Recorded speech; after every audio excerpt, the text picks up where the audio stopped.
Ladies and gentlemen, we ask that everyone please take their seats.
Thank you. Nice dress. If everyone could please find their way to their seats as quickly as possible. Tonight's program is ready to begin. Thanks, man.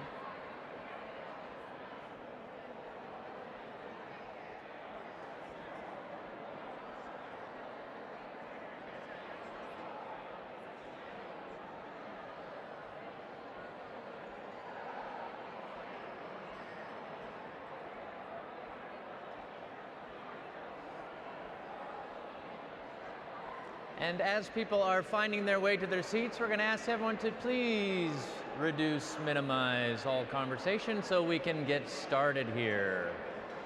So if you see somebody talking around you, if you guys can wrap up your conversation, and if somebody's talking around you and you want them to quiet down so we can get started, just give them a little 1, 2, 3, shh. 1, 2, 3, shh. 1, 2, 3. There we go. I hear somebody over there helping me out.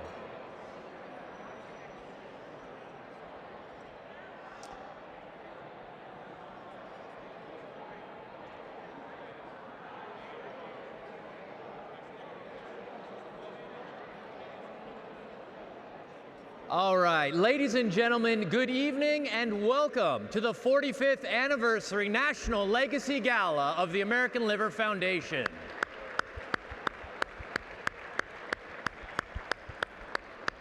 If you are still standing, please be seated quickly. I'm your MC for this evening, Andy Peeke, and I'm very excited to be here to recognize individuals who have made tremendous contributions to the liver community, in biotechnology, and in philanthropy. The American Liver Foundation is committed to facilitating, advocating, and promoting the education, support services, and research for the prevention, treatment, and cure of liver disease. Events like this gala that is happening here tonight help us to provide valuable resources to patients and their families. Tonight you're going to hear from patient families, medical professionals, organizational partners, and business visionaries in the healthcare, pharmaceutical, and biotechnology industries. Numerous luminaries will be joining us at our event this evening, including renowned physicians, authors, and siblings Sanjiv Chopra, professor of medicine at Harvard Medical School, and inspirational alternative medicine advocate Deepak Chopra.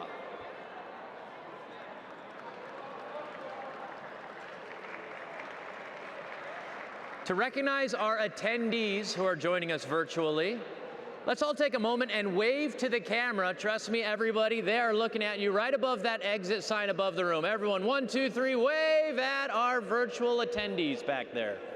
Trust me, someone is back there waving at you online. And speaking of online, if you are posting anything on social media like this young lady's doing right here, I can see, please tag American Liver Foundation and use hashtag ALF Legacy Gala. At this time, we are going to bring up our first speaker. Ladies and gentlemen, please give a warm welcome to Chairman of the Board, of the American Liver Foundation, Dan Weil.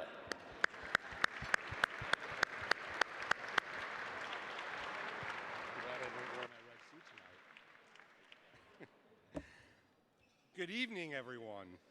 It is incredibly wonderful to be with you in this room tonight. For those of you joining us from home, welcome and thank you. It has been nearly 2 years since the American Liver Foundation hosted an in-person event. And on behalf of the American Liver Foundation staff and the National Board of Directors, I thank everyone from the bottom of my heart for joining us tonight and for your continued support during these unique and difficult times. I'd also like to take a moment to recognize the medical professionals in this room tonight. Without their commitment to the public health during the pandemic, we would not be here tonight. I ask you all, if you're a medical professional, I'm putting you on the spot, please stand so we can thank you.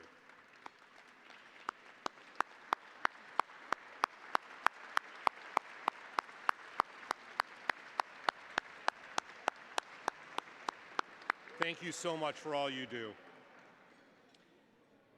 So during tonight's program, we are going to recognize those who have been integral in the success of the American Liver Foundation throughout our 45-year history.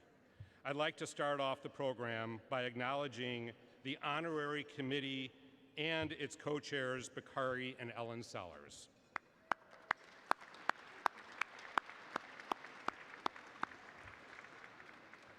So when asked to co-chair the Honorary Committee, Bakari and Ellen did not think twice. They share a common desire with the American Liver Foundation to create a world without liver disease. In 2019, their family was personally touched by liver disease when their newborn daughter, Sadie, was diagnosed with biliary atresia. Please join me in watching a video to learn more about Sadie and the Sellers family.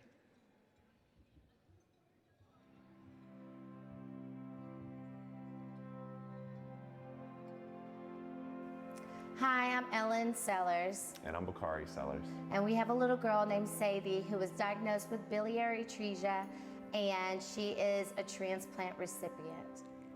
When Bakari and I got married, we knew we wanted more children. We were so blessed to have Kai in our lives.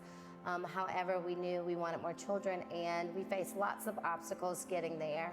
I had a couple of miscarriages, as well as a couple of failed IUIs, and luckily, and thankfully, on my second attempt with IVF, we were so blessed to have conceived Sadie and Stokely, our twins. At about 2 months old, we realized, and our family actually helped us realize that Sadie was still a little bit jaundiced. She was still a little bit yellow. And so we took her in, what we all thought was going to be a normal checkup. The doctor, I'll never forget, the pediatrician said she's just slightly more yellow than Stokely, but she wanted to take some blood just to be sure. She called us on a Saturday, so we knew it wasn't going to be the best news. And she told us we needed to go down to Levine's Children's Hospital on Monday morning. We got down there and things moved extremely fast. They did an ultrasound and realized that Sadie didn't have a gallbladder. And so her diagnosis of biliary atresia was confirmed. And she was in line to get a Kasai procedure, which failed. And so at about 4 months old, Sadie was placed on the liver transplant waiting list. And for the next 93 days, we waited on her liver. I can truly say that this was the most trying time in our lives. You know, when we got the call, it was the morning of my father who died suddenly. He died suddenly of a heart attack. And then I was sitting there grieving my father's death when Dr. Mavis called me and told me she had a match for my daughter. It was extremely emotional day, from very low point to, you know, a sense of hope and a new beginning for our daughter.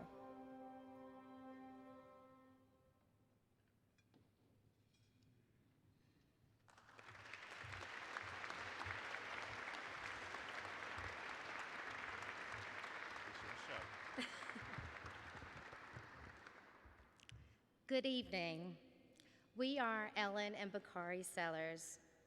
When a child needs a liver, it is not a matter of an organ. It is a matter of life. Not just that child's life, but the family's life. The impact on the family when you get a diagnosis that your child is in end-stage liver failure is devastating. And organizations like ALF make miracles happen. Sadie is our miracle. But how about those families with no money, no support, and no hope? Allow me to remind you tonight that ALF mission is to provide comfort for those families. They provide education, advocacy, support services, and research for prevention, treatment, and cure of liver disease. My dad taught us to always give back by example. That is our family's mantra. Sorry. If I can help someone, do it. Bakari and I are here tonight to ask you to join us in giving back, straight from the heart. Sadie is our miracle child, and with faith and support, we were carried through this difficult time in our lives. About that little girl that was so sick, our sweet Sadie, she is doing great. She is a true fashionista with beautiful, bright eyes, an infectious smile, and a big, bubbly personality. She gives so much life to our household. She has her father wrapped around her finger, and she thinks she's in charge. And we wouldn't have it any other way. Please join us in giving back and providing the opportunity for miracles for other families just like ours. Thank you.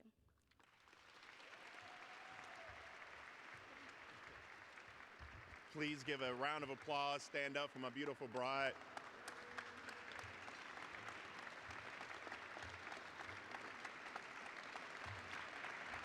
Good job.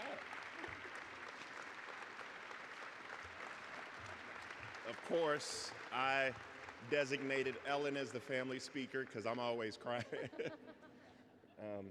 Just want to say a few thank yous. At our table, we have some good friends and family, some people who are now family like Don Lemon, some people who are now family like Dr. Mavis. We want to give a special thank you to all the doctors. If you're a doctor or a surgeon in the room, stand up.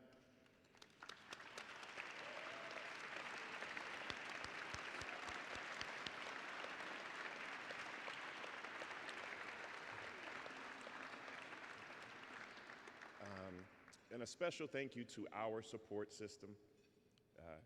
I want to give a special shout out to two young ladies here with us tonight, Stephanie Jones, Erica.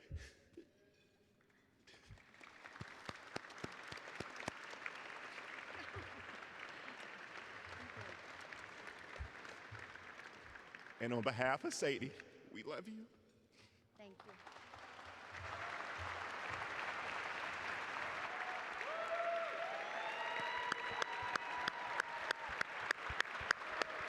Thank you, thank you, thank you, Bakari and Allan, for sharing that story. Truly inspiring, and a truly beautiful group of friends and family with you here this evening.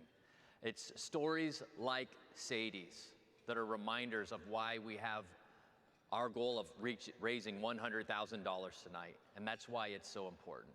If you haven't done so yet, please text 45-GALA to 76278. So just compose a text message to 76278. Should be coming up on your screen, or it will be shortly. And text 45-GALA, or you can find this information at any of the silent auction booths back there. That's going to help raise funds by bidding on those silent auction packages. Our next speaker coming up here is from our national gold sponsor of the American Liver Foundation. AbbVie is the name of our sponsor, and coming up to the stage, please welcome David Deneroff, Associate Director.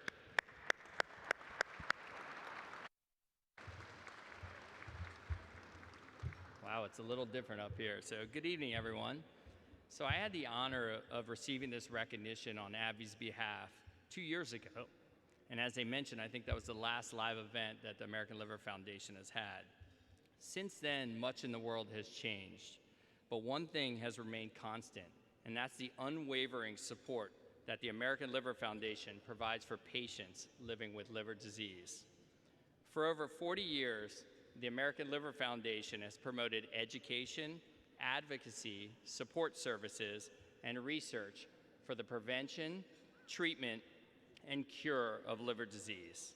This organization has made a significant difference in the fight against liver disease and shares AbbVie's passion for driving positive outcomes in this space.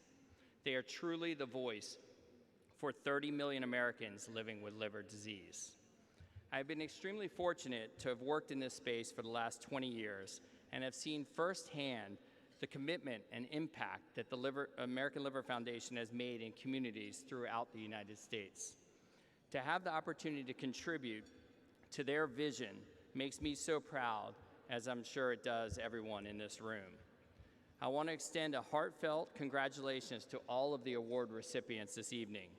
Again, on behalf of the greater than 48,000 employees at AbbVie, it is truly an honor to partner with the American Liver Foundation. We know that there is still so much to be done in the fight against liver disease, and we are excited to see what we can all accomplish together. We look forward to a continued partnership for years to come. Thank you.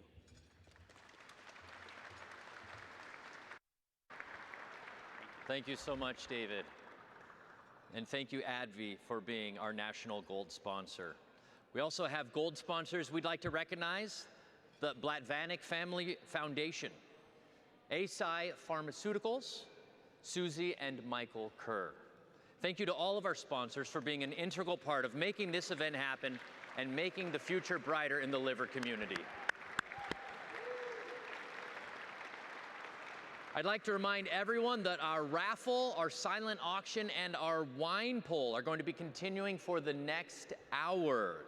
If you have not participated in that, please do so. There are a lot of good, fun things there. I was checking out the silent auction for my kids. My daughter plays tennis. They got a signed Billie Jean King memorabilia piece, and my son plays baseball. They got a Derek Jeter baseball and some other cool things. Check those out. And I also want to let everybody know that our pumpkin centerpieces, we have 10 of those that we are selling here tonight. Those are available on GiveSmart. Only 10 of those will be available. If you're having any issues, just raise your smartphone in the air and somebody from our support team will come to help you out. Speaking of smartphones, we found one in the restroom. This smartphone, somebody received a text message from Doug Dietrich. You might want to come claim your phone. Come on up here and get it, and if you don't, we're just going to start bidding on silent auction items for you. All right, there we go. Cell phone found. Okay, we're going to take a break for dinner now, and when we come back, we've got a stellar lineup of speakers coming to you that will crescendo into our Fund the Mission rally. Bon appetit, and we'll see you soon. Good evening to everyone at home. My name is Andy Peeke, the MC for tonight's 45th Anniversary National Legacy Gala. Thank you to everyone who has logged on to help us celebrate this milestone event. As we take our dinner break, we encourage you to take yours. During this break, please look through our fabulous auction items.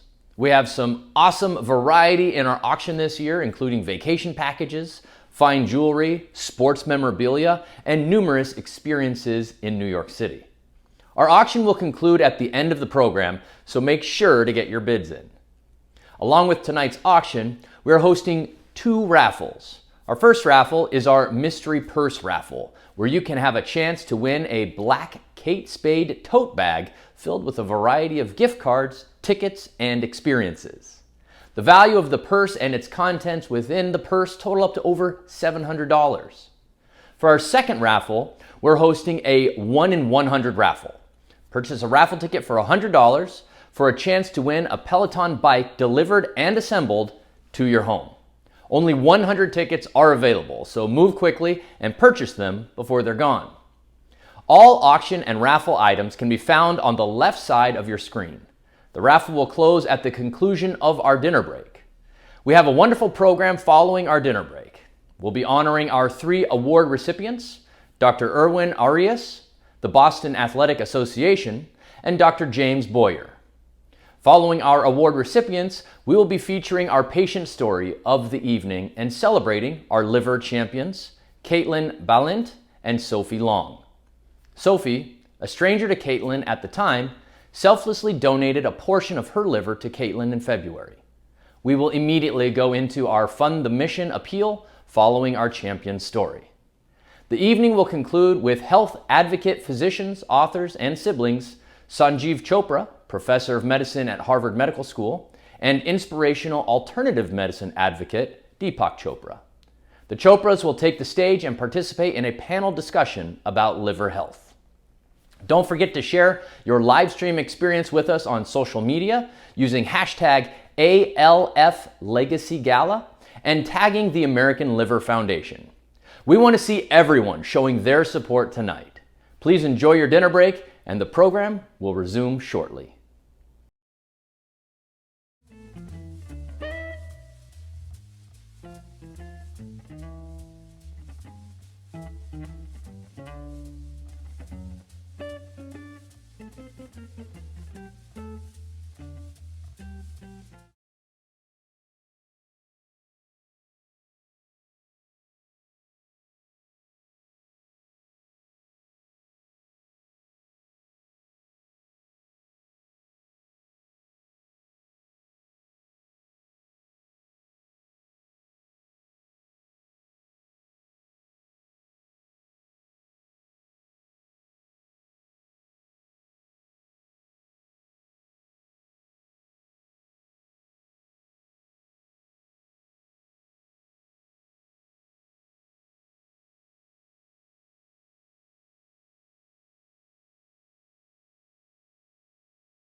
You are enjoying your meal. I'm gonna jump in a quick photo here. Here we go, let's do this.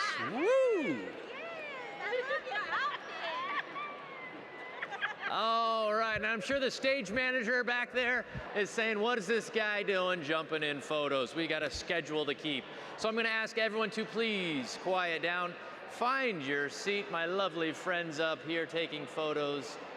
Ladies, if we could please find our seats. If we could please calm down and quiet down the conversation, because we have a very important speaker coming up. Before I bring up our next speaker, I want to remind everyone, participate in our wine poll and our silent auction. So let's quiet down the room as we find our seats. If you see somebody around you talking and you are being quiet, then let's give them a little shush shush. Here we go. 1, 2, 3, shh. 1, 2, 3, shh.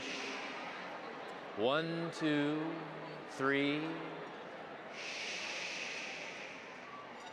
And we're back. Coming to the stage is the CEO of the American Liver Foundation. Ladies and gentlemen, please give a warm welcome to Lorraine Stiehl.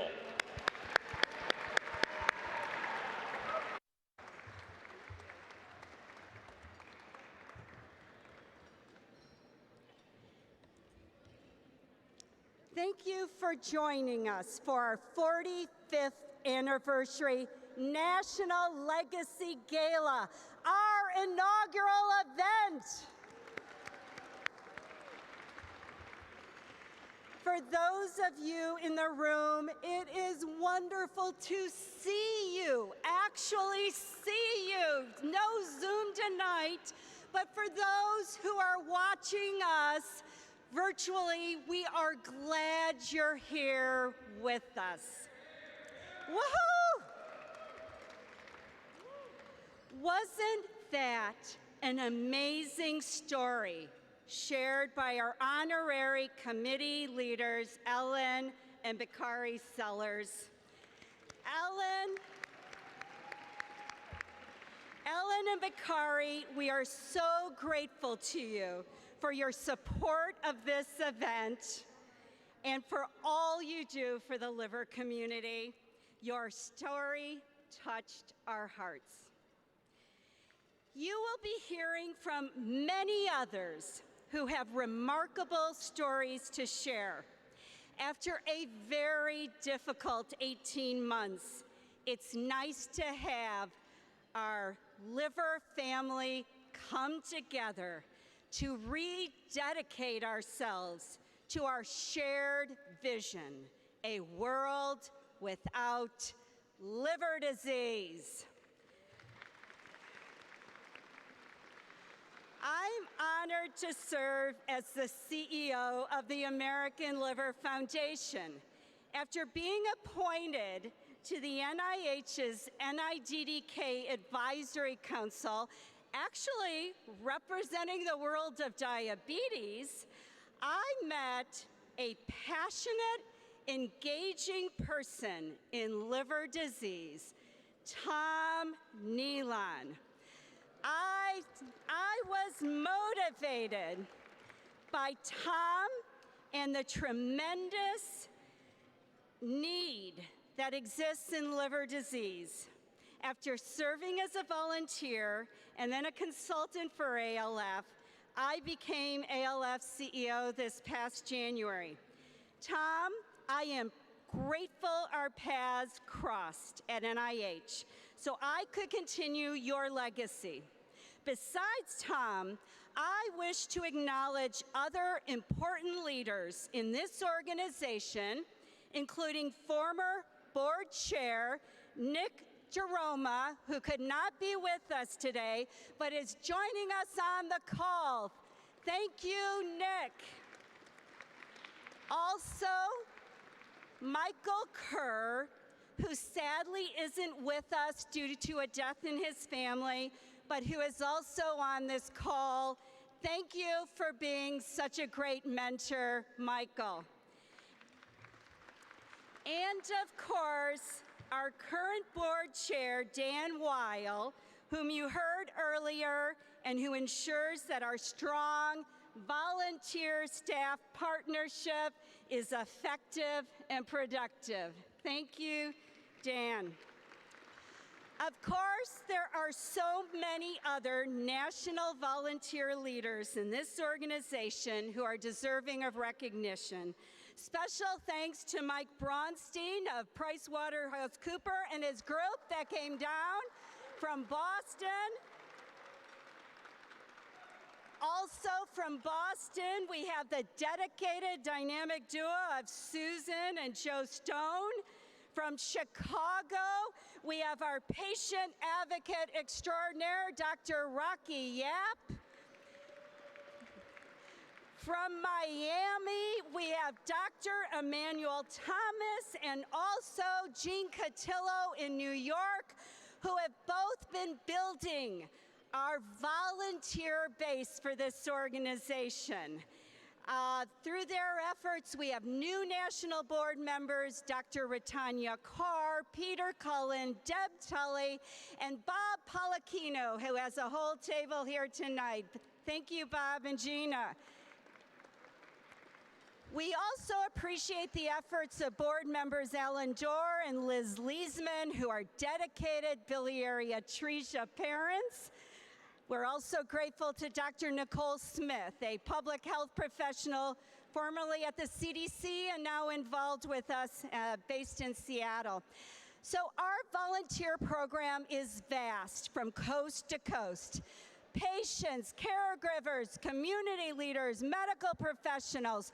Want to thank Tamar Taddei of Yale, who is our chair of the National Medical Advisory Committee. Thank you so much. Now, a couple of special recognitions of people in this room. It's so important for us to create strong partnerships.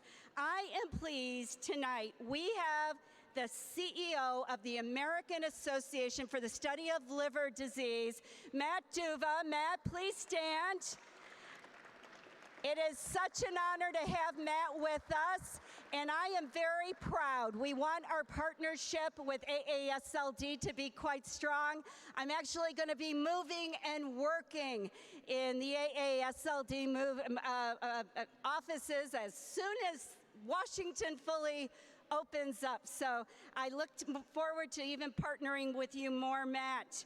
And since AASLD gave birth to the American Liver Foundation 45 years ago, it does make sense for us to partner more closely together. We're also appreciative of representatives in the room who support liver patient programs. We have the president of the PBCers, Carol Roberts. Carol just had a transplant in the last number of months, and we're delighted she's with us today.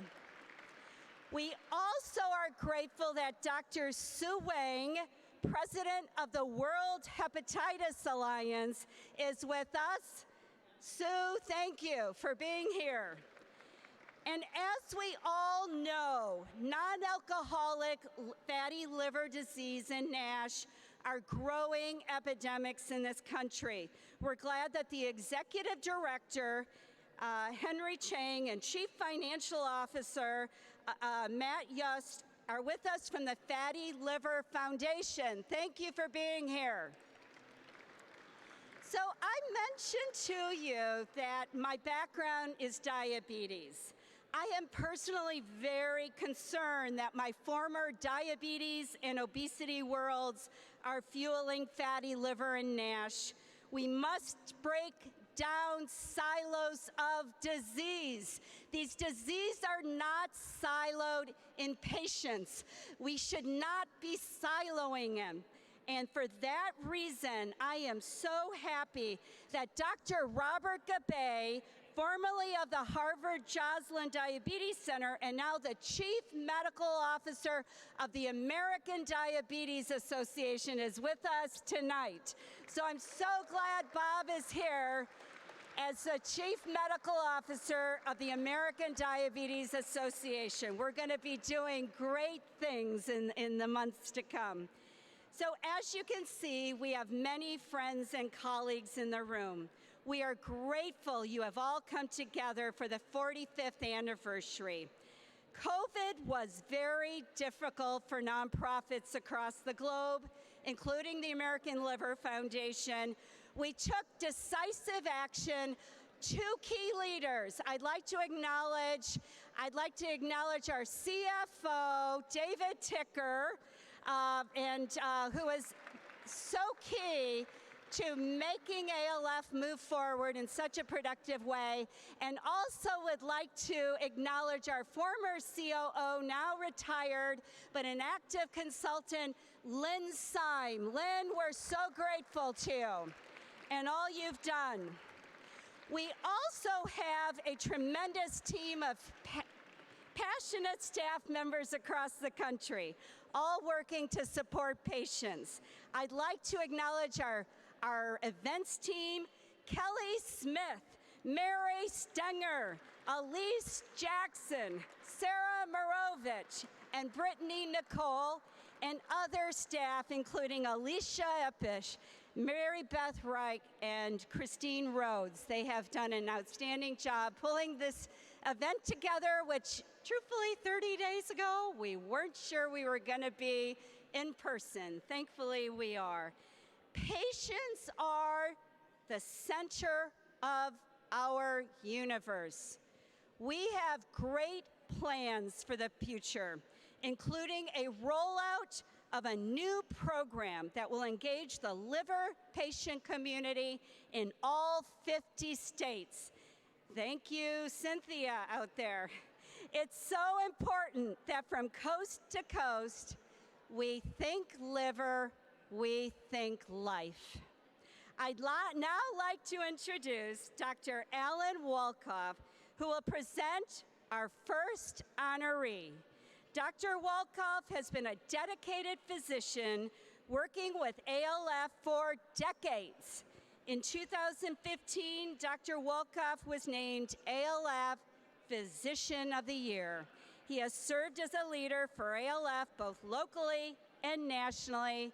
Please come to the stage, Dr. Walkoff.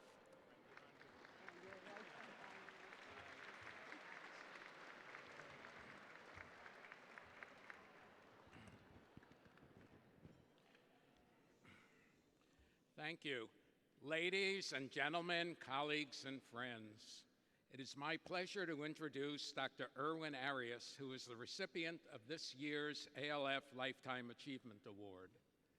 Win is one of the original founders of the American Liver Foundation and has remained a vigorous and important booster of our organization.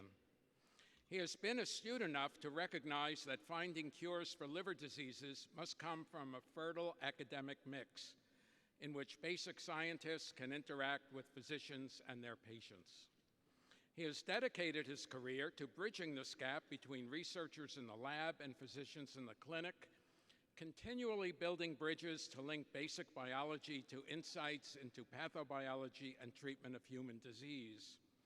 The ALF has played an important role in this process, having sponsored the annual Irwin M. Arias Symposium, designed to bridge the remarkable advances in basic biology and engineering with the understanding of liver diseases and their treatment.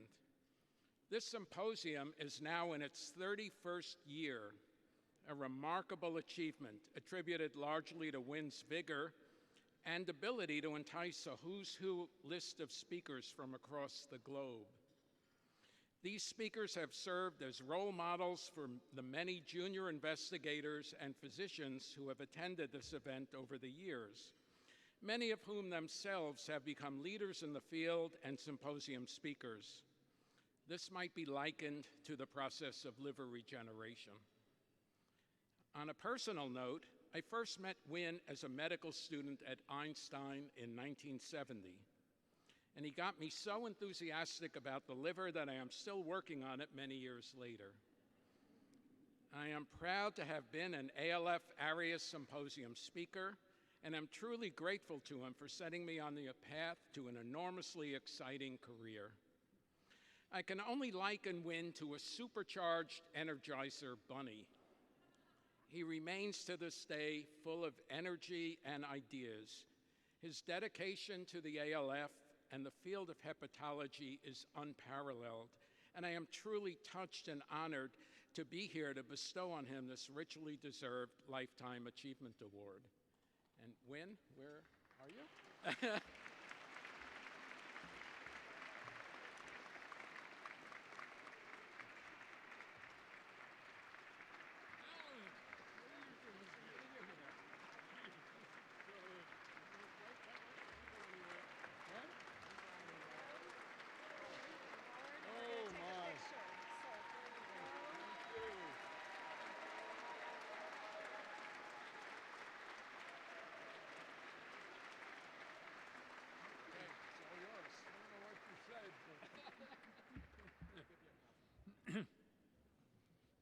Well, thank you very much. It's a pleasure to have been involved in the birth, the adolescence, and the maturity of the American Liver Foundation, and the various crises which we have faced. None more challenging than the COVID-19 pandemic, which we too will overcome. The American Liver Foundation was created at an extraordinary time. My high school friend, Barry Bloomberg, an NIH researcher, had just shared the Nobel Prize for discovering hepatitis B virus and developing the first vaccine to prevent HBV infection. So now, 45 years later, Michael Houghton of Canada, Charlie Rice of Rockefeller, and our dear friend Harvey Alter of the NIH shared the Nobel Prize in 2020 for discovering hepatitis C virus, which to date is the only virus that can be killed by a drug. Now, HBV and HCV infections are worldwide major causes of chronic liver disease and liver cell cancer, which is now the fourth or fifth major cancer in the United States. Now, these major accomplishments are only illustrative of advances made throughout hepatology, affecting both acquired and inheritable diseases, which affect individuals at all ages worldwide.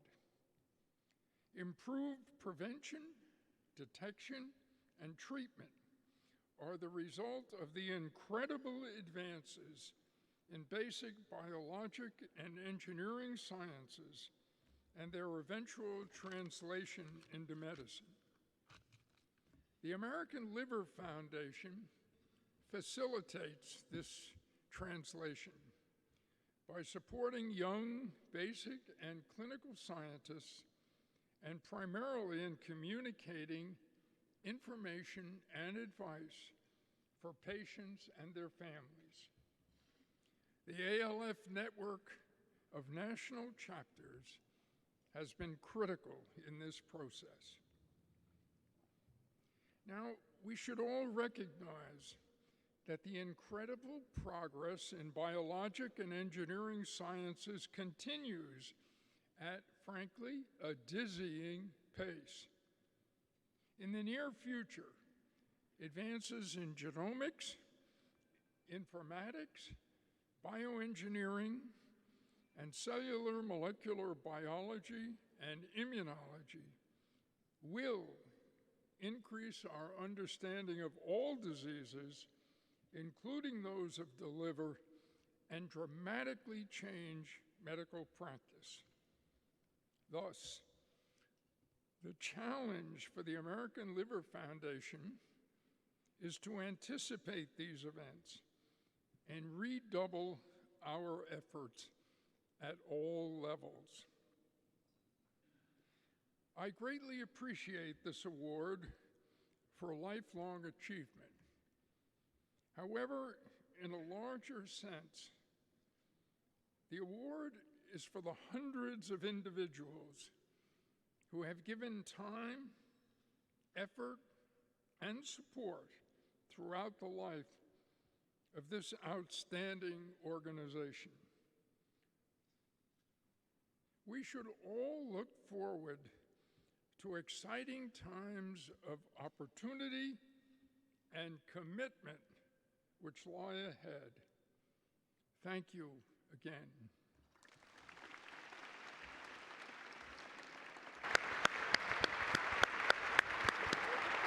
Very nicely done.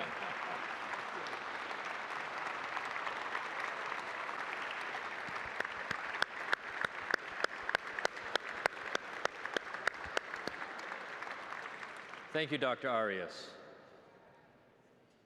At this time, we'd like to welcome National Board Member and former Chief Executive Officer of the American Liver Foundation, Tom Nealon.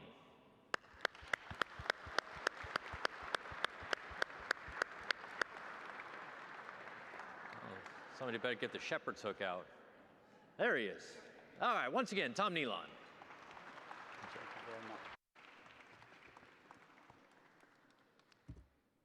Thank you, everyone. It's truly a pleasure to be here. I want to start by giving special thanks to Ellen and Bakari. They have been truly inspirational leaders of this event, and we are so honored to have them here and to have them participating in making this be a truly memorable evening. I also want to add my congratulations to Win and to Jim. I have known them for many, many years, and they are true icons and inspirations in the liver community, and ALF and the health world is so lucky to have them.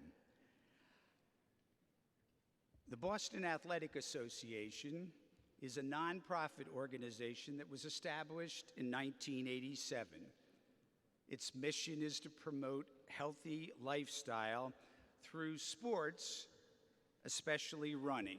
The BAA manages the Boston Marathon and supports comprehensive youth and sports programming activity throughout the year.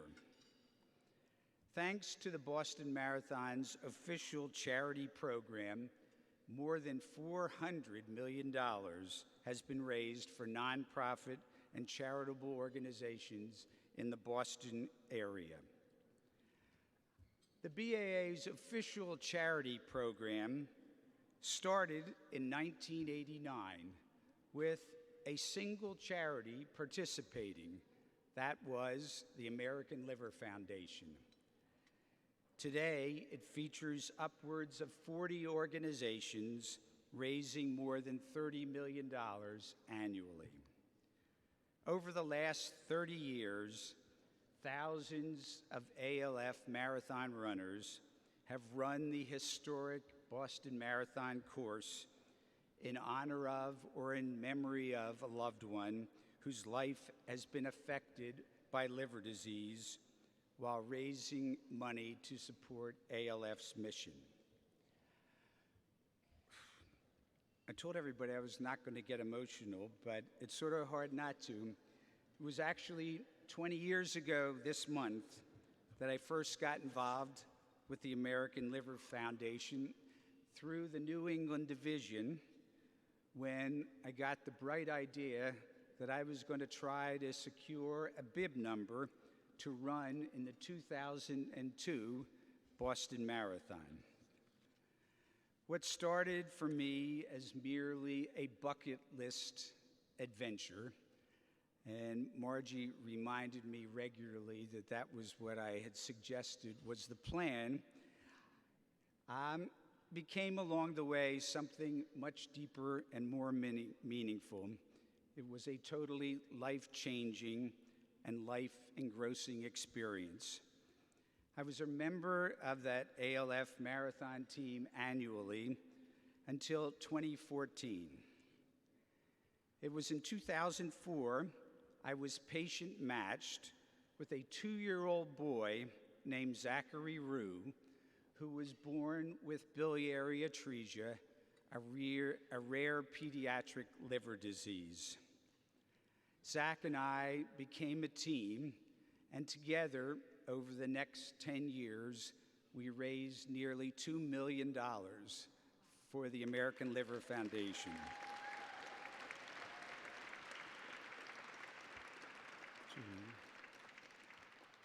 A truly special bonus is that Zach and I became lifelong friends.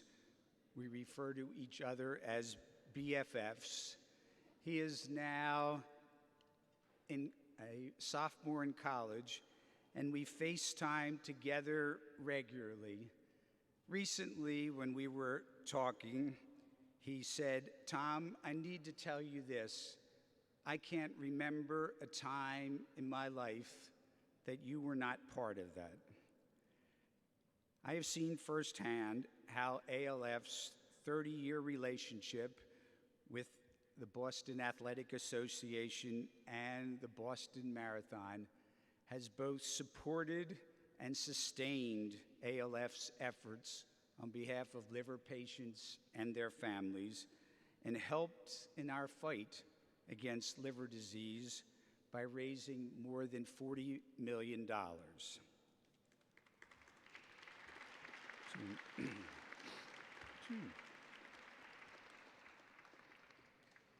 Tonight, it is truly an honor and a privilege for me to present the ALF Endurance Award to the Boston Athletic Association. Accepting the award on behalf of the BAA is Jack Fleming, their Chief Operating Officer.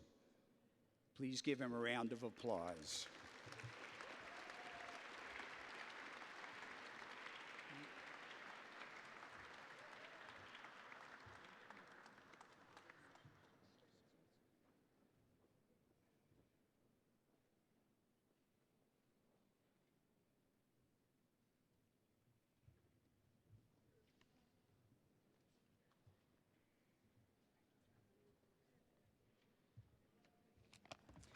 First of all, thank you for this wonderful honor and the recognition, which I accept really on behalf of everybody at the Boston Athletic Association. Our Board of Governors, our staff, our volunteers, our race committee, our charity committee in particular. We have an events coordinator, development personnel, are all very deeply honored. Our 125th Boston Marathon was just last week, October the 11th. It was good for us to be back on the road again, working and running. Some things in life really are just so positive. Sometimes you have to miss them in order to appreciate them. We certainly did welcome back as many as we could safely, practically, and feasibly. Last week, we had 16,000 runners, 7,500 volunteers, and hundreds of thousands of spectators cheering them on. No one would have guessed there would have ever been a Boston Marathon in the fall, and we actually hope that we don't see one again. And we're already looking forward towards our traditional day of the third Monday in April, Patriots Day in Boston, in less than 6 months' time. We're busy at work on that. There's something to be said for firsts. The Boston Marathon is at the same time a local community event. It's a national sporting icon. It's important on the international stage. We've added para divisions, adaptive programs, just one way that we've expanded our inclusiveness and access to the event. While at the same time, we're a performance event, and being first to the finish forever changes the lives of the champions. We often see a champion channeling that win into doing so much good. Of course, that's also the story of our official charity program for the Boston Marathon and our story with the American Liver Foundation. The American Liver Foundation, as Tom said, was the BAA's very first charity team back in 1989. So that makes the American Liver Foundation and all who have ever participated over the past 30+ years a champion. Over those 3+ decades, the American Liver Foundation has raised nearly $40 million, only 6,600 in that very first year, 1989. It's come a long way. The many individual champions who comprise this mosaic are all around us, from Tom Nealon to Sophie to Caitlin, the Tully family. Hello to table number 5 over there. And special congratulations to the 50 runners who ran this year for the American Liver Foundation.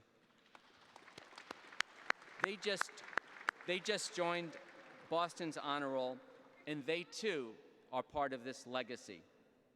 The American Liver Foundation's patient runner program, they connect runners with those that are patients who need transplant. It's been a wonderful connection. Just sitting at my table tonight, hearing those stories is fantastic. But the awareness, too, broadens. I was leaving to come to New York, and one of our newest employees said, "You know, Jack, my mother was a transplant donor to my father several years back," and it just wowed me. So to be able to shine a light on all of this is fantastic, and we are deeply appreciative to be part of the American Liver Foundation family. As far as families, the American Liver Foundation is part of ours too. We have 41 charities, and while the majority of the Boston Marathoners qualify to run, we dedicate a certain percentage of the field for fundraising. And those individuals must meet equally high fundraising standards, and they train, and lo and behold, many of them go on to qualify, as we talked about at table number 5 earlier tonight. Congratulations. So at the BAA, we are investing in our communities with our charity program. We provide those invitational entries for fundraising purposes. The entries are used to recruit athletes, and that's one way that we are giving back in our local community. We've raised $270 million ourselves through your help. There's lots of other fundraising going on in the field on a regular basis. That's where that $400 million comes from. And just this year alone, at last Monday's event, we raised $25 million and counting for hundreds of worthy causes. So the next major marathon is New York City in just a couple of weeks, and I know the American Liver Foundation teams compete in other marathons too. So good luck in New York and in future Bostons ahead of you, including next April 18th, now suddenly less than 6 months away. We will be there for you, continuing to cheer you on every step of the way. Thanks for recognizing the BAA's work in our sport and our mission. Thank you. Very nicely done. Yes. Our next speaker is somebody who I aspire to be much like someday, because this person has one of the most impressive lists of credentials that I've ever read off. So please give a warm welcome to the co-chair of the American Liver Foundation's National Medical Advisory Committee, gastroenterologist and hepatologist, associate professor of medicine at Yale School of Medicine, and liver cancer program director at the VA Connecticut Health Care System, Dr. Tamar Taddei.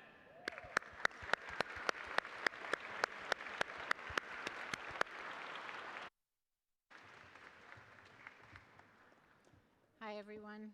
It's a pleasure to be here tonight and to hear so many very touching and moving stories. And it's my pleasure tonight to introduce James Boyer, who's receiving the ALF Award, the Founder Award this evening. Jim, as he's known to all of us, is the Ensign Professor of Medicine at Yale, longstanding founding director of the Yale Liver Center, and a founder of the American Liver Foundation.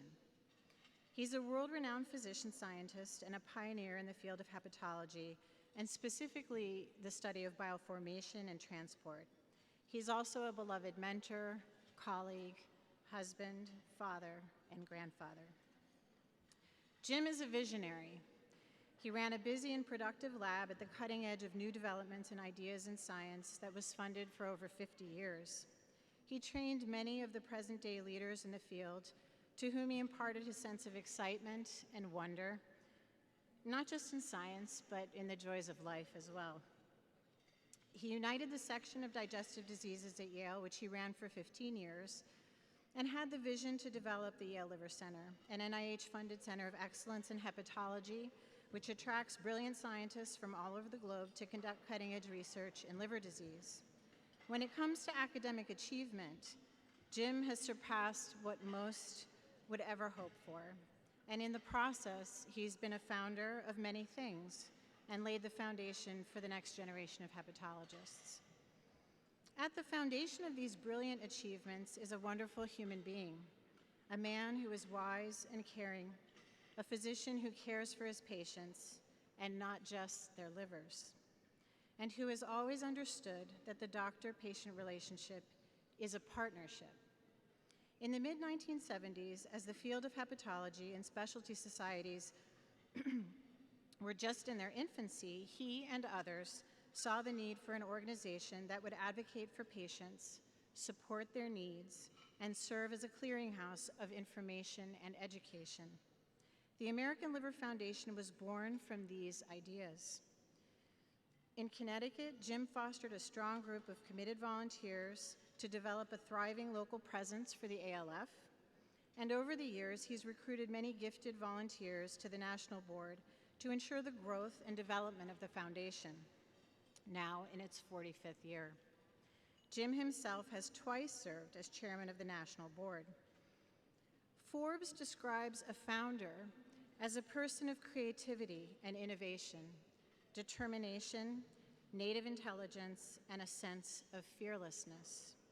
Founders create something from nothing. As Nick DeRoma summed it up, Jim is the ultimate gentleman and epitomizes grace in his practice of medicine as well as in his personal life. He has touched countless people in his life and made a huge difference in the lives of many. Jim, tonight we honor your vision with the Founders Award, and we congratulate and thank you from the bottom of our hearts.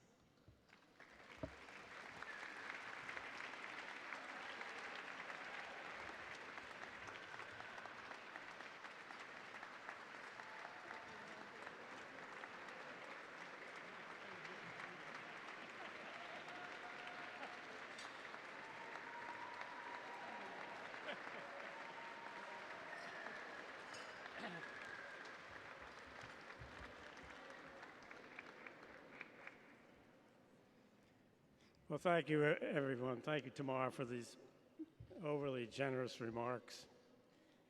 Thank you all for being here. This is incredible. I just came out of the boreal forest in Maine, and to see people is amazing. Thank you again for coming. And Wynn, congratulations to you. You've been a mentor to me, a role model, and I just hope 5 years from now, when I'm 90, I'm as active as you are. So congratulations. And congratulations also to Jack Fleming and the wonderful organization that sponsors the marathon. Where would we be without the marathon? I'll tell you, ALF would be much diminished. So congratulations also. They named this the Founders Award. And so it's set me to think back almost 50 years when the ASLD founded the ALF. I was a young member of the council at that time, and the president of the organization, Dr. William Summerskill, a Mayo Clinic hepatologist, was the one who had the idea that there should be a voluntary health organization to support diseases of the liver and to support patients in their efforts to combat this disease.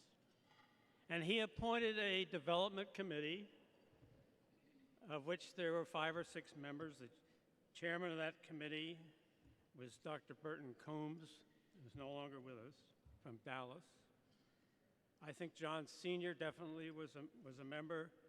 My memory, if it's correct, suggests Marcus Rothschild, Raleigh Dixon from the Mayo. I think Willis Madry also was a member, and myself. And we met for a period of over a year or so, I think, debating how this organization should be established. And John Sr., who was the more precise person of the committee, wrote up the charter, which was incorporated, if that's the right term, in the state of Illinois, in Chicago. I was the first treasurer of the organization. And I remember very well, like it was yesterday, opening up the first account. I was at NIH on sabbatical, and I went into Building 32. Those of you who know NIH know that building, and I opened up an account. We didn't have a lot of money, of course, in those days. The ASLD had given us, I think, a grant of $25,000. We had a few more donations. I can't remember the precise amount. But even then, we decided we should spend this money.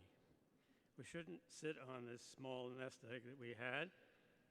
And we decided initially to support summer fellowships for students. And that was the first donations that the organization gave out. And of course, since that time, there have many, many more and many others. And thanks to many of you who have made this possible.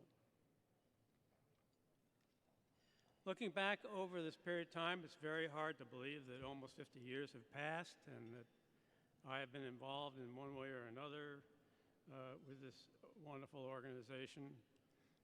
It's given back to me much more, I can tell you, than I have given to it. And I tell my junior colleagues, as much as I can, to get involved with an organization like the American Liver Foundation. And no matter what you do in life, you will find that giving back to an organization for which you don't receive anything in return will mean a great deal in your life and in your career, and that has certainly been the case for me. Before I close, I just want to thank my colleagues who are joining me here. Table number 8, I think. I can't quite see them. There they are. They have sustained me through much of this. Nobody achieves these activities on their own. As they say, it takes a village, and a wonderful village it is. So thank you very much again.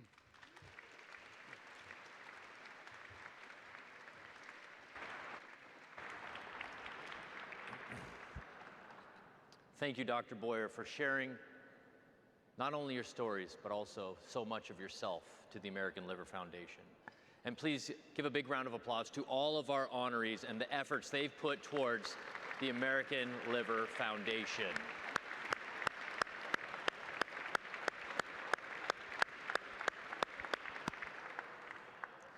We'd now like to bring our attention to our 2021 Liver Champions, Caitlin Balint and Sophie Long.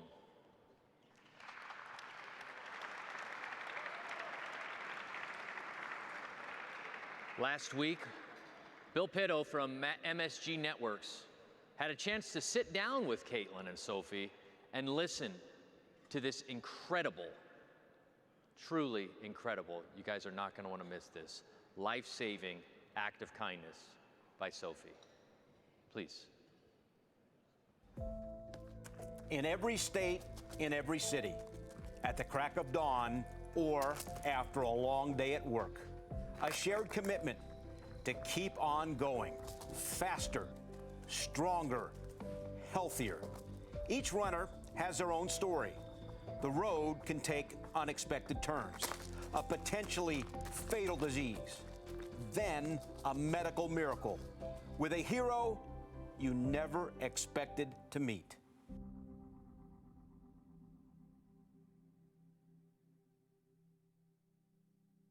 Hi, everyone. I'm Bill Pito from MSG Network. It's so great to have you with us. The American Liver Foundation made us aware of this incredible, inspirational story involving Caitlin Balint, who received a liver transplant on February the 2nd, 2021. How big a factor has running played in all the things that have transpired for you?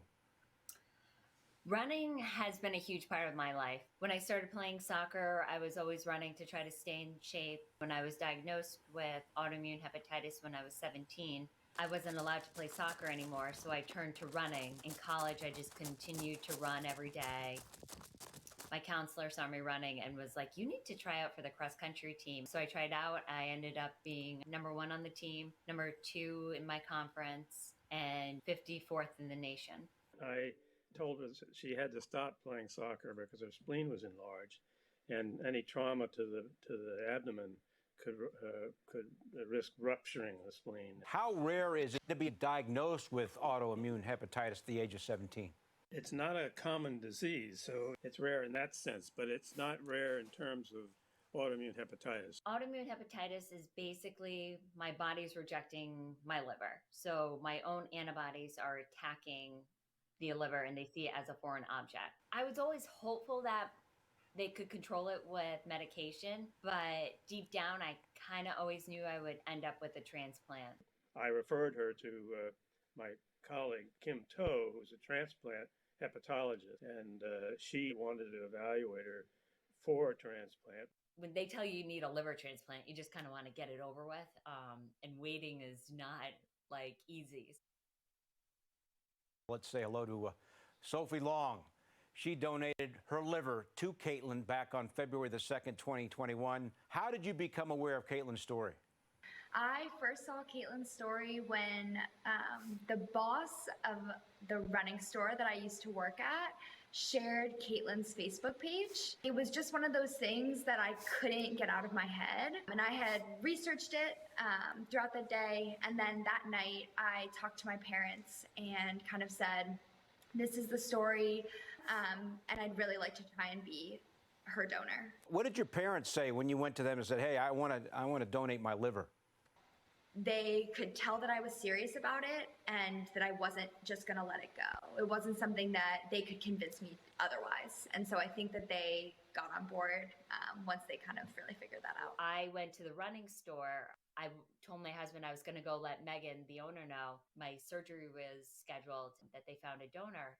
And she asked me if I knew who it was. And I said, no. The only thing I know about her is that it's a girl and that she sees us going for a run together at some point and wants to be friends. Megan connected us through a text message. And then from there, I think we text almost every day until the day of the surgery. We want to talk to you guys about Transplant Day, February the 2nd, 2021. Sophie, what was that day like for you? Going into that day to meet Caitlin for the first time in person, everything just was so special, and I felt so at peace going into surgery, trusting everyone in that room and hoping for the very best that Caitlin would like my liver. I met Sophie for the first time, which was like a relief, and it was a huge day. And I remember getting wheeled into the OR, and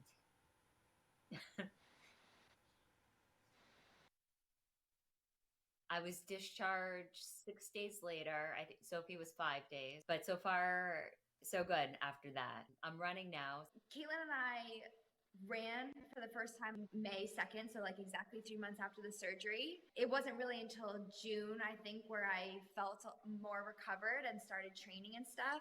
Are you aware, doctor, that Sophie and Caitlin plan to run the Boston Marathon together next year? Are you okay with that? I've heard rumors about that. Well, she's irrepressible, and there's nothing I can say or do that is going to change her mind. During the recovery walks, I think that I got really convinced that I wanted to run the Boston Marathon and I was going to run it for the American Liver Foundation. Just amazing that, that she's been able to do this. She just had one of the biggest surgeries or riskiest surgeries that's an elective that a person can go through, and here she is running like a 7-minute mile. Come on, Sophie! Come on! I don't know if I can actually ever, tell her, thank her enough. How do you thank someone for giving you another chance at life? It's like I can't thank her enough for everything.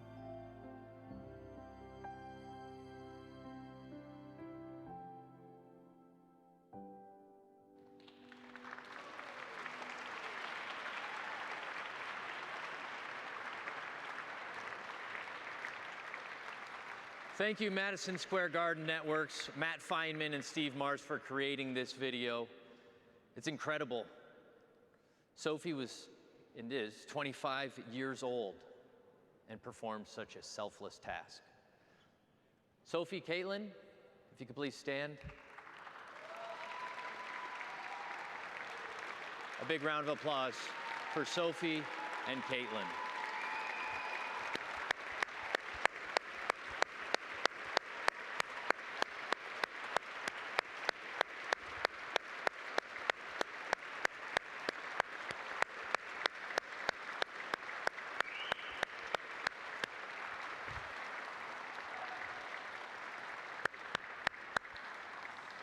Our goal tonight is to raise $100,000 so that we can continue to support the education, prevention, treatment, and cure of liver disease. Your donation can help write the next story. Your donation tonight goes directly to supporting our programs and services, and no donation is too large or too small. So let's pull out those cell phones, those smartphones, and let's get ready to donate. I believe some pom-poms have been passed around the room. We need to get our thermometer, our donation-o-meter up on the screen. There's the information you need to donate for anyone that needs that. If you don't have it, you can also take a photo of it. All you have to do is text 45-GALA to that number that you saw up on your screen. We have our donation meter up on the screen. I think I saw a pom-pom going already. If anyone needs help making a donation, just pull out your smartphone, hold it up high in the air. Someone from our support staff will come help you out. Let's get those donations going. And I want to go through some donation amounts to see if we can achieve them here tonight. I just saw another pom-pom go up right there. I want to see if we can get a $50,000 donation in the room tonight. Do we see anyone available and willing? We don't ask you to give everything you have, but we do ask you to give what you can. Do we have a $25,000 donation? Let's see a pom-pom go up in the air. Do we have somebody that can make a $25,000 donation? $10,000. Do we see a $10,000 donation happening in the room here tonight? $10,000 donation. Moving on to a $5,000 donation. Do we have anyone available, able to make a $5,000 donation tonight? Just so you guys know, a $5,000 donation helps the cost. We have one. All right, $5,000 donation. Get that pom-pom shaking. All right, a $5,000 donation helps cover the cost of ALF's community education series, in which leading medical experts answer questions about liver disease. Do we have any more $5,000 donations going on? Do we have a there we go, $5,000 donation. That man with the lovely red pom-pom that I think I should be shaking two of at this time. Do we have any $2,500 donations? $2,500 donations. A $2,500 donation helps create a new ALF informational webpage on a rare liver condition. Let's check in and see how we're doing on our goal of $100,000. We are at $52,000, just over $52,000. for our fundraising goal of $100,000 tonight. I see another pom-pom going up in the back of the room. Thank you so much for your donation. A $1,000 donation. Who is able to make a $1,000 donation? Gentlemen right there waving your pom-pom over here on table 14. You need to wave that with more enthusiasm, sir. You just helped save someone's life, change someone's life. A $1,000 donation helps screen 10 individuals for fibrosis and cirrhosis. Those donations go a long way into helping and possibly saving someone's life. $500 donation. Do we have any $500 donations in the room here? $500 donation. One here, another one here. Do we see any other $500 donations? Lovely lady with the gold pom-pom next to the lovely man with the gold pom-pom. All right, $500 donations go a long way to helping patients. We are getting closer to our goal and creeping slowly and surely. We would like to thank Nicholas DeRoma. We want to recognize some of our donors. Sonal Kumar, thank you for your donation. Colin Whitmer. Douglas Dietrich, who somebody received a message from earlier, made a donation. Thank you, Douglas. Irwin Arias, $3,500 donation. Thank you for your contributions. We are getting closer. John Cavan.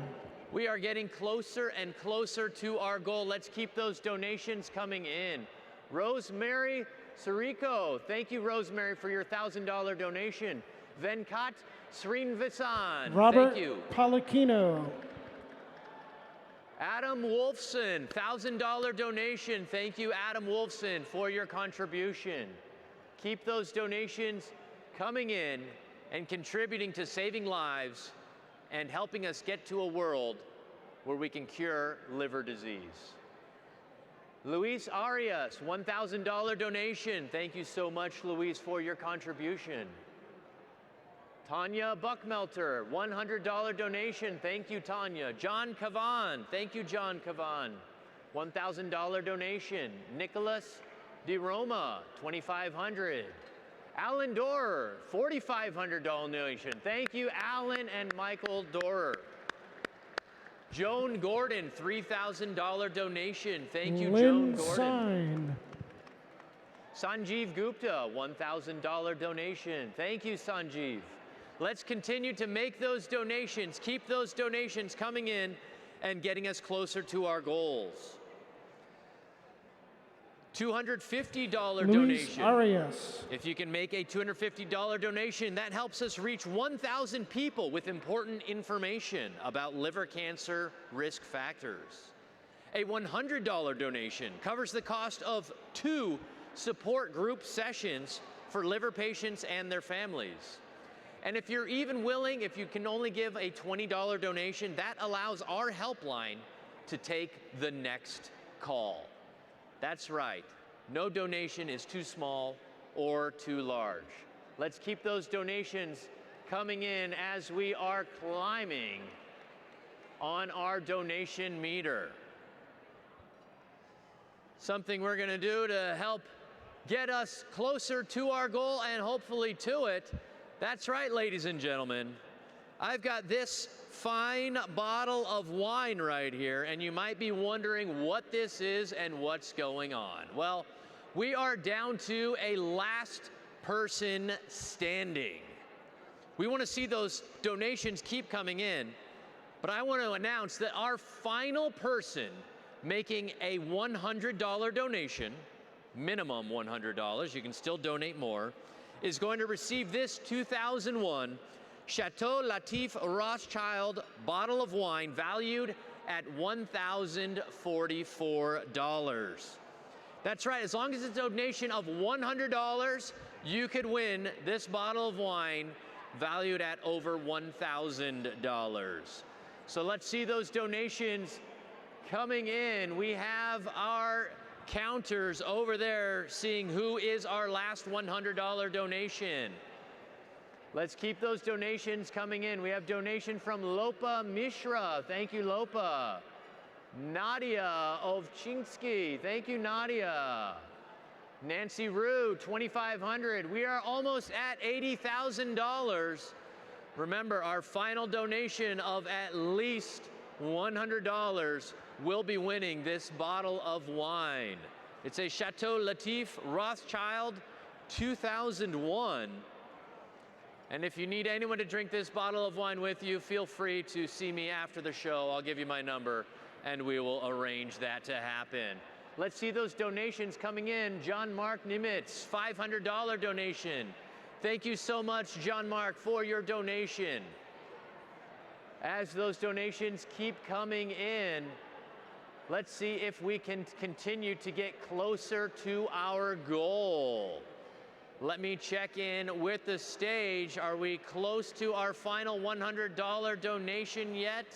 Backstage? We still have them coming in.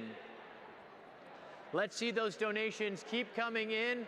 We have broken the $80,000 mark and getting closer to our goal. Last person to make a donation of $100, at least $100, will receive this bottle of wine. And we have finalized our donations. Thank you everyone so much. We will announce the winner of our bottle of wine very shortly.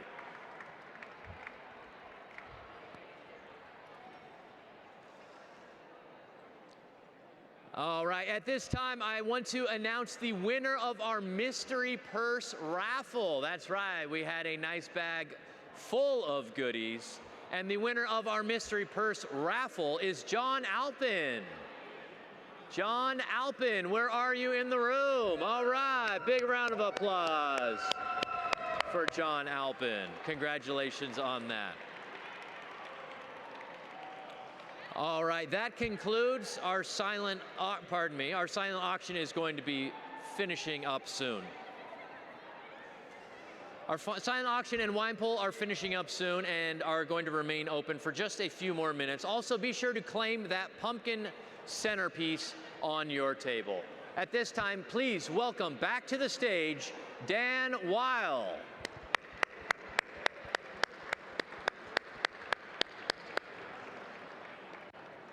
There we go.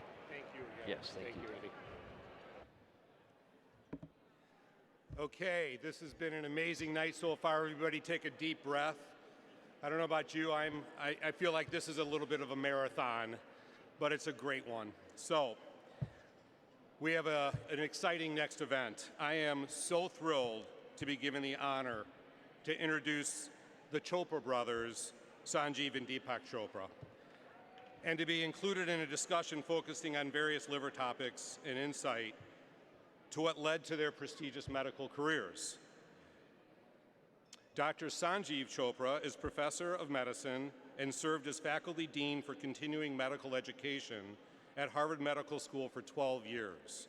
He serves as a Marshall Wolf Master Clinician Educator at Brigham and Women's Hospital. Dr. Chopra has more than 150 publications and 9 books to his credit.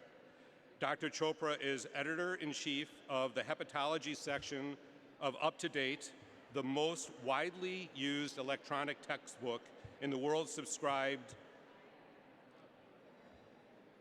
to by more than 1.2 million physicians in 195 countries. He's an author and sought-after inspirational speaker across the United States and abroad, addressing diverse audiences on topics related to medicine, leadership, happiness, and living with purpose. Please join me in welcoming Dr. Sanjiv Chopra.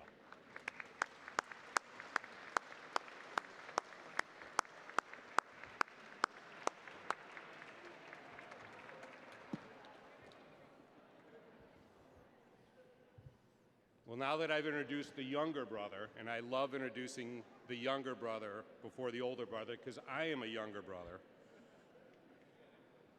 and typically known as Bobby Weil's little brother in Chicago, but I digress. Deepak Chopra is a world-renowned pioneer in integrative medicine and personal transformation. He is the founder of the Chopra Foundation, a nonprofit entity for research on well-being and humanitarianism and Chopra Global, a modern-day health company at the intersection of science and spirituality. Time magazine has described Dr. Chopra as one of the top 100 heroes and icons of the century. He is the author of over 90 books himself, including numerous New York Times bestsellers. His latest book, Total Meditation, Practices in Living the Awakened Life, explores and reinterprets the physical, mental, emotional, and spiritual benefits that the practice of medicine could bring. Ladies and gentlemen, please join me in welcoming Dr. Deepak Chopra.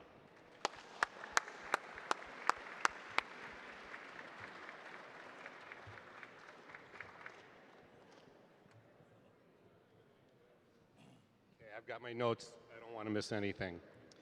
Okay, Sanjiv. So, you and your brother have certainly had very interesting career paths. Was there an influential person in your life or a specific moment that inspired you to go into medicine? Yeah, the most influential person in my life was our late father, Dr. K.L. Chopra, a brilliant physician, humanitarian, cardiologist. And I was 12 years of age, studying at St. Columbus High School in New Delhi, arguably the preeminent high school for boys in India. Deepak was in the same school, 3 years ahead of me. We were staying with our uncle and aunt because our parents wanted to finish our schooling in New Delhi. Our father would get posted in different towns every 3 years. So on a very warm, sultry afternoon, weekend, I play a cricket match. And Sunday evening around 6:37, I'm reading something, I'm not feeling well. I take a nap and I wake up and I'm terrified. I open my eyes and I can't see, everything is dark. I blink my eyes, I open them again, everything is dark. I nudge Deepak, I said, Deepak, I can't see. And he must have done visual threat and reckoned I wasn't faking it, and he started to cry. I have one brother and he's turned blind. My uncle takes me to the military hospital in New Delhi. And the doctors examine me, including, I believe, an ophthalmologist, and they don't have the foggiest idea as to what's going on. I can hear them talking. Hysterical blindness? I'm this very happy kid, a pretty decent athlete, a good student. And finally, they connect with my father, 300 miles away, in an army jeep. This is 1961, long-distance phone call. And my dad says very calmly, tell me everything that's happened to Sanjiv in the last 2 months. They said, oh, he had a laceration to his right leg with a sharp object, taken to the casualty ward, and he got stitches. He said, did he get an antibiotic? And they looked and mentioned it. He asked one more question, actually 2 more questions. He said, did he get a tetanus shot? And very proudly they said, yes, he got a tetanus shot. And he said, what kind of tetanus shot? Anti-tetanus serum, ATS, or anti-tetanus toxoid? They looked in the records and they said, ATS. And I have no idea how my father divined this, but he said, Sanjiv is having a rare idiosyncratic reaction to the anti-tetanus serum. It occurs perhaps 1 in 500,000. He has severe bilateral optic neuritis, a localized form of serum sickness. His optic nerves are ready to burst. Start an intravenous and give him massive doses of corticosteroids. And that was done, and about 12 hours later, my vision returned. I've told this story to professors of ophthalmology at Mass Eye and Ear, UCLA, Johns Hopkins. Said, what, your father knew that? You know, if he hadn't done it, you could have been visually impaired or even blind for life. So the next morning when I woke up, I said my dharma, which is a Sanskrit word that incorporates vocation, authenticity, moral truth, is to be a doctor like my father. So if I recall correctly, were you, forgive me if I'm wrong on this, you were 11 and roughly just turning 9 at that time? Or? I was 8 turning 9, Deepak was 3 years older, yeah. Still is 3 years older. Right, the other way, you were turning 9 and Deepak, yeah. You were 11. Yeah. Unbelievable. So Deepak, obviously you and your brothers have, your brother have had similar journeys as scholars, but you've adopted different philosophies. Sanjiv has embraced more Western medicine, with you embracing more Eastern philosophies. What led to your journey? Being an endocrinologist and a spiritualist. What was it that triggered you going down that path? First of all, I have to reinforce what Sanjiv said. My father was an amazing clinician and diagnostician. He could tell the PR interval on an EKG by listening to the difference between the fourth sound and the first sound. And he was extraordinary. My mother was a storyteller. And so I didn't want to go into medicine. I wanted to write stories, fiction. And at the age of 14, my father gave me books, all fiction, Somerset Maugham, many others. They were all about physicians. So I decided to become a doctor, which wasn't my intention. And I did train in endocrinology, but then I devoted the rest of my life to studying what I call the healing response. What is homeostasis? And in medical school, the first two lessons are homeostasis and inflammation. I spent my life helping people decrease inflammation and maximize homeostasis. That's basically it. Simple enough. Yeah. Okay, so Sanjiv, I know because as I explained to you, I'm already listening to your book, Brothers. I know you guys had some mischief growing up, like all good brothers should. Can you share your funny story about Deepak and the BB? So, you know, you may want to listen to this one, folks. Even when I was 7 years of age, I was a pretty good shot with the BB gun, the catapult, and bow and arrow. And we're living in Jabalpur, central India. And I take my BB gun, and there's a pole about 5 feet tall. And on it, I put a can of cherry blossom black boot polish. And I'm shooting my BB gun. And after a while, Deepak comes and stands behind with his head just above the cherry blossom shoe polish can. I said, Deepak, what are you doing? He said, you don't miss ever. Go ahead and shoot. William Tell, the apple. So I shoot, I actually miss, and it hits him here in the chin.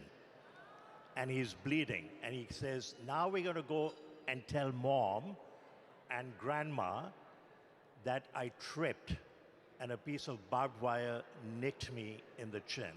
I said, Deepak, that's a lie. He says, we've been reading about the god Ram and his younger brother Lakshman. I am Ram, the god. You are my younger brother Lakshman. You have to listen to me. So we go home. My mother cleans the wound, applies an antiseptic, puts a Band-Aid. So what happened? I said, you know, I tripped. There was a piece of barbed wire. I think it nicked my chin. So my father comes home. Our father comes home that night at dinner and asks the same story. And I give the same lie. Deepak is nodding. The next day, for Deepak, there's this swelling. And my grandmother turns to my father and says, you're supposed to be the most brilliant doctor in India. You make all these diagnoses. You've missed the diagnosis in your own son. There's probably a foreign body, maybe a piece of barbed wire out there. Take him for an x-ray. So off he goes to the hospital with my dad for an x-ray, and I'm pacing the veranda, and every few minutes I go and, Mom, did Dad call? Did Dad call? She says, you're very worried about your brother. And the phone rings, and guess what the x-ray showed? That pellet was still lodged in there. So I'm responsible for his Kirk Douglas chin. Okay. So I've got a couple more questions, one for each of you, and this will turn a little bit more to the topic of liver. So coffee, which I do love. You've written and spoken about the positive effects of coffee. When we hear coffee is good for the liver, can you explain exactly what that means? Yeah, so the first study appeared about 20 years ago, and it said coffee drinkers have lower levels of liver enzymes. So if we have elevated liver enzymes, it's usually indicative of liver damage, acute or chronic. That's interesting, but the next study came out and said coffee drinkers have less hepatic fibrosis, less scarring. if there are scarring around fibrous tissue around islands of liver cells, totally circumscribed by scar tissue, that's what's called cirrhosis. So coffee drinkers have less hepatic fibrosis.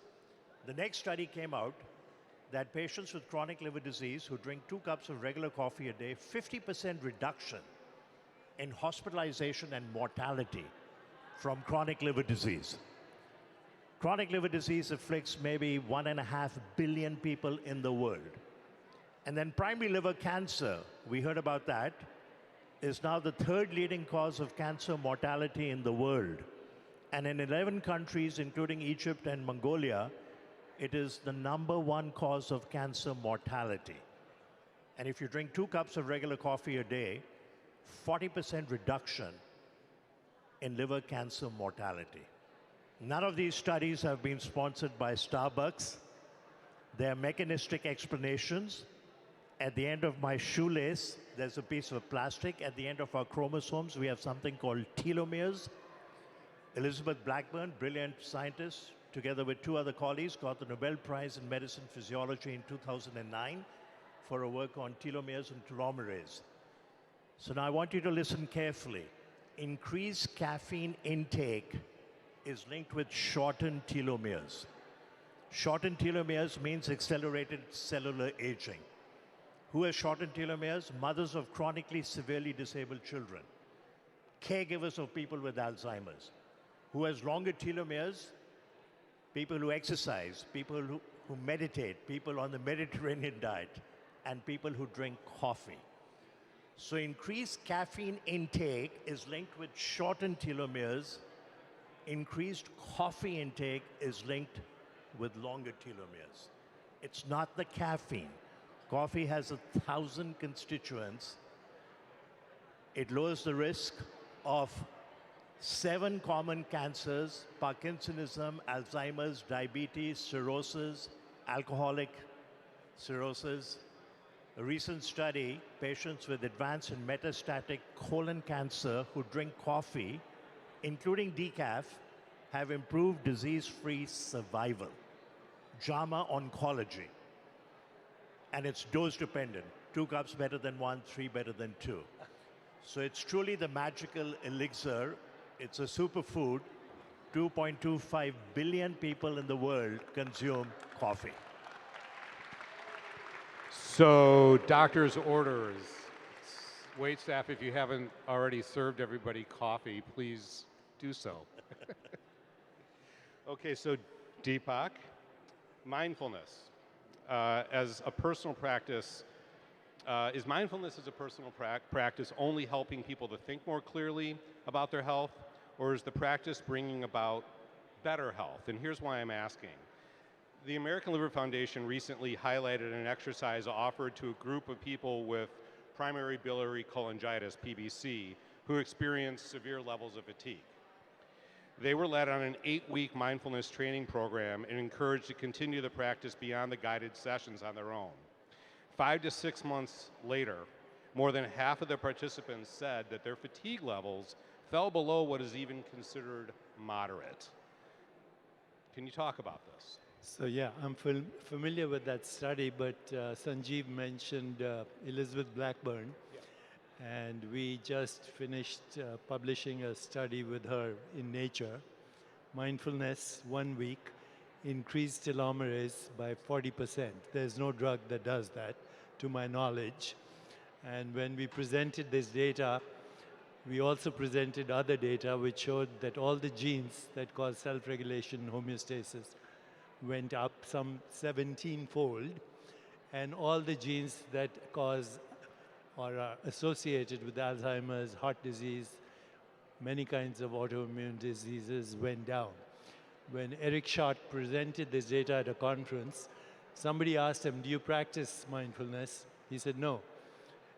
They asked him, are you planning to? He said, no. So you just published this study. He says, yes, I'm going to figure out how to make drugs out of this. And he left Mount Sinai and is now running a drug company to look at what these metabolic pathways are all about. But I would say He's probably wasting his time. He should drink some coffee. On mindfulness and fatigue and pain, yes, anything that quietens the mind will also cause self-regulation, homeostasis. It's not just fatigue, it's pain and many other illnesses, because the healing response includes everything, mind, body, and spirit.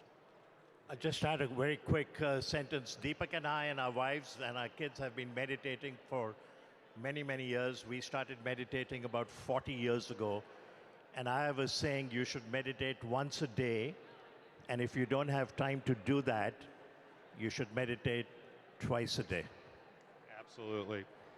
Thank you both so much for spending the evening with us. Thank you so much. It really has been a truly memorable experience. Ladies and gentlemen, please join me in a round of applause for the Chopra brothers. Yeah, thank you.